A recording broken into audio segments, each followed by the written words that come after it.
in terms of traditional banking, right, I think we're seeing two pockets emerging, right? There are traditional banks that are really beefing up on the competitiveness of the fees and charges, and also upgrading on the tech infrastructure in order to compete.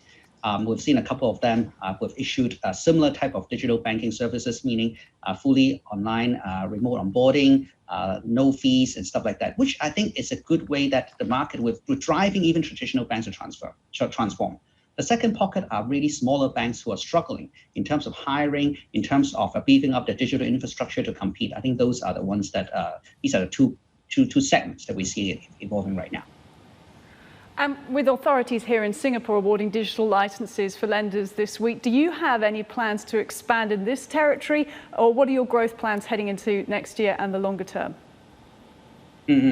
The aspiration of WeLab as a group, we're growing very fast in the three markets. I think in the middle of COVID, we see that actually there's an acceleration on online digital financial services, which we're extremely excited about. So we're doubling down on our core markets.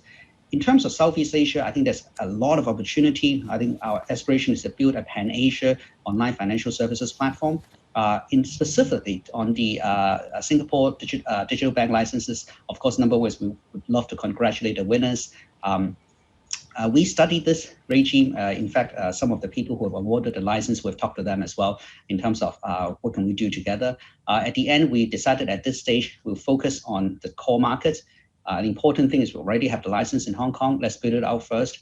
And our strategic markets in Southeast Asia are mostly focused on the Indonesia, Thailand, Vietnam, Philippines, these kind of markets. So Singapore is not exactly the first market that we want to target. So that's why we decided to pass on this opportunity.